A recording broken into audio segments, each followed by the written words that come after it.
भारतीय सनातन संस्कृति में जीवन को केवल कर्मों की श्रृंखला नहीं माना गया, बल्कि उसे चेतना की ऊंचाइयों तक पहुंचने का माध्यम कहा गया है। वेदों में मनुष्य को सबसे दुर्लभ योनि इसलिए कहा गया क्योंकि उसमें जागरण की क्षमता है। परंतु यह जागरण अपने आप नहीं होता। इसके लिए समय, अनुशासन और भीतर उतरने का साहस चाहिए। भगवान शिव इसी जागरण के प्रतीक हैं। शिव का स्वरूप शांत है, स्थिर है, पर भीतर से असीम शक्ति से भरा हुआ। वे किसी को आदेश नहीं देते, वे केवल मार्ग दिखाते हैं। यही कारण है कि शिव को गुरु भी कहा गया है और साध्य भी। शिव का मार्ग सरल दिखता है, पर वह साधक से पूर्ण ईमानदारी मांगता है। वेदों और उपनिषदों में बार बार कहा गया है कि मनुष्य का पतन रात से नहीं, बल्कि देर से सोने और देर से जागने से शुरू होता है। जब मनुष्य सूर्य से पहले जागने की शक्ति खो देता है, तब वह अपने भीतर के सूर्य से भी कटने लगता है। इसी कारण ऋषियों ने ब्रह्म मुहूर्त को जीवन का आधार बनाया। ब्रह्म मुहूर्त कोई धार्मिक कल्पना नहीं, बल्कि प्रकृति का वैज्ञानिक सत्य है। यह वह समय है जब रजोगुण और तमोगुण शिथिल होते हैं और सत्वगुण स्वाभाविक रूप से प्रबल होता है। प्रातः 3:30 से 5:30 के बीच मनुष्य का मस्तिष्क सबसे अधिक ग्रहणशील होता है। इस समय जो संस्कार डाले जाते हैं, वे सीधे चेतना में उतरते हैं। इसी समय शिव तत्व सबसे सुलभ होता है। शिव का अर्थ ही है जो सहज है, जो स्वाभाविक है, जो बिना प्रयास के स्थित है। जब साधक इस समय जागता है तो वह बाहरी संसार से नहीं, बल्कि अपने भीतर के शून्य से जुड़ता है। यही शून्य शिव है। परंतु यह मार्ग आसान नहीं है। पहला संघर्ष शरीर से नहीं, मन से होता है। जब प्रातः 3:40 का अलार्म बजता है तो शरीर नहीं, मन प्रतिक्रिया करता है। मन कहता है कि अभी तो नींद आई थी, अभी तो आंख लगी है, यह अलार्म क्यों बजने लगा। मन समय का नहीं, आराम का अनुयायी होता है। यह वही क्षण है जहाँ साधना या तो जन्म लेती है या समाप्त हो जाती है। वेद कहते हैं कि मन को जीतने वाला ही वास्तव में वीर है। उस क्षण जब आंखें बंद रखना आसान हो और उठना कठिन, वही क्षण शिव परीक्षा लेते हैं। शिव उस साधक को नहीं चुनते जो सहजता चाहता है, वे उसे चुनते हैं जो सजगता चुनता है।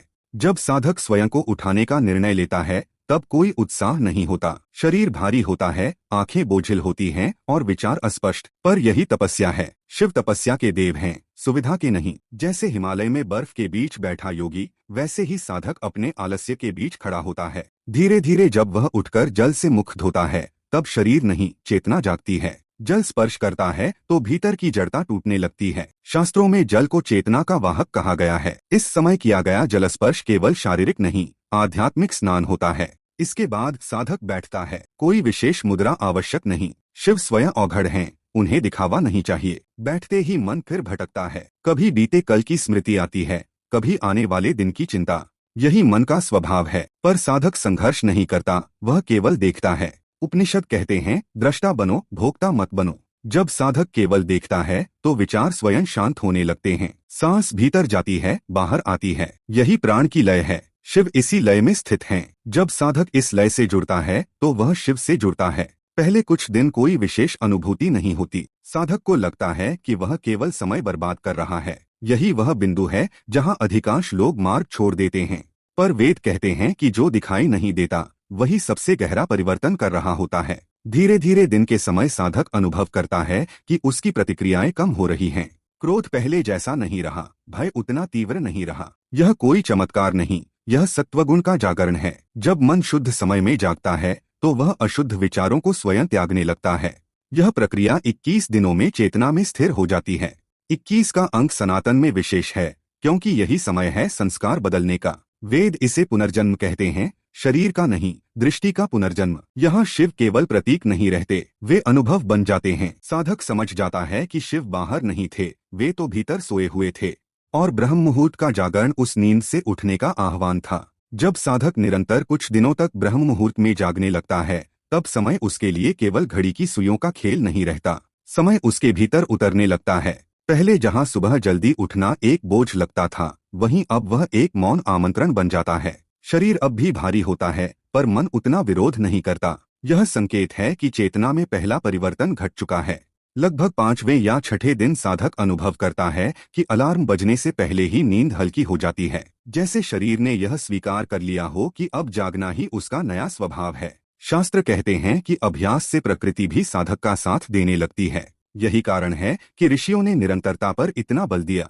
पर 7वें दिन के आसपास एक नया संघर्ष जन्म लेता है। मन अब आलस्य की जगह तर्क प्रस्तुत करने लगता है।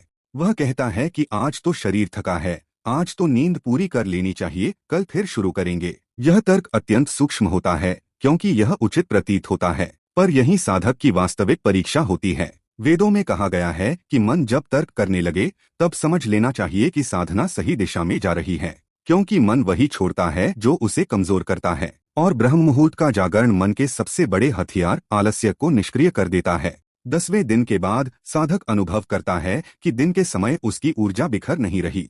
पहले जहां मन बार बार भटकता था, अब वह एकाग्र होने लगा है। यह एकाग्रता किसी प्रयास से नहीं आती, बल्कि भीतर के शोर के शांत होने से आती है। उपनिषद इसे चित्त की निर्मलता कहते हैं। इसी समय साधक को यह भी दिखने लगता है कि उसके भीतर वर्षों से संचित संस्कार कैसे उसे चलाते रहे हैं। क्रोध कैसे जन्म लेता है, भय कैसे निर्णयों को प्रभावित करता है, और अहंकार कैसे स्वयं को सही ठहराता है।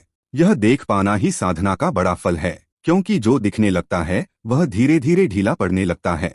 लगभग 14वें दिन चेतना में स्थिरता आने लगती है। साधक अब हर विचार के साथ बहता नहीं, बल्कि उसे गुजरते हुए देखता है। यही शिव भाव है। शिव कभी प्रतिक्रिया नहीं करते, वे साक्षी रहते हैं। जब साधक यह भाव धारण करता है तब वह बाहरी परिस्थितियों से प्रभावित होना कम कर देता है। इस अवस्था में जीवन की समस्याएं समाप्त नहीं होती, पर उनका भार कम हो जाता है। साधक समझने लगता है कि समस्या बाहर नहीं, भीतर के असंतुलन में थी। जैसे ही भीतर संतुलन आता है, बाहर की परिस्थितियां अपना प्रभाव खो देती हैं। 21वें दिन तक साधक के भीतर एक गहरी शांति स्थापित हो जाती है। यह शांति उत्साहपूर्ण नहीं होती, बल्कि स्थिर होती है। यह वह शांति है जो शोर के बीच भी बनी रहती है। यही कारण है कि शिव को श्मशान में स्थित बताया गया है, जहाँ पूर्ण शांति होती है। यहाँ साधक को कोई दिव्य दर्शन नहीं होते, न कोई चमत्कारिक दृश्य, पर उसे स्वयं में एक दृढ़ता अनुभव होती है। निर्णय स्पष्ट हो जाते हैं, भय पीछे हटने लगता है, और जीवन को देखने का दृष्टिकोण बदल जाता है। यही वास्तविक चमत्कार है। भगवान शिव को वेदों में आदियोगी कहा गया है। इसका अर्थ है प्रथम योगी। योग का अर्थ किसी विशेष आसन में बैठना नहीं,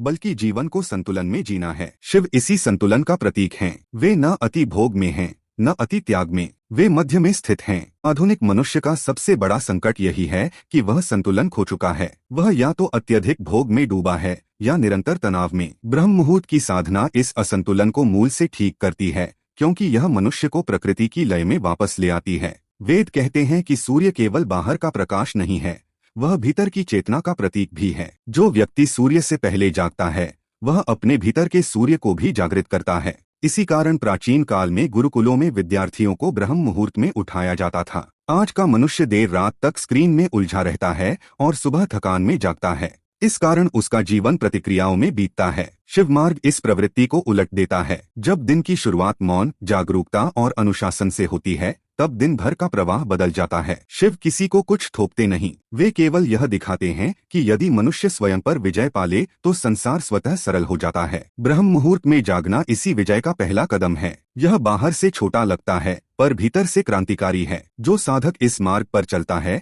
वह धीरे धीरे यह समझ जाता है कि जीवन की समस्याएं उसे तोड़ने नहीं, बल्कि उसे जगाने आती हैं। शिव का पूरा दर्शन इसी बोध पर आधारित है। इसलिए शिव को भोलेनाथ कहा गया है, जो सरल है पर अत्यंत गहरा है। अंततः साधक यह अनुभव करता है कि साधना कोई अलग कार्य नहीं रह गई, उसका पूरा जीवन ही साधना बन गया है। वह जहाँ भी है, जैसे भी है, पूर्णता में है। यही वेदों का अंतिम संदेश है, जीवन से भागना नहीं, जीवन में जागना। और जब यह जागरण घटता है, तब शिव बाहर के मंदिरों में नहीं खोजे जाते, वे हर श्वास में, हर निर्णय में और हर मौन क्षण में अनुभव होने लगते हैं। नमः शिवाय।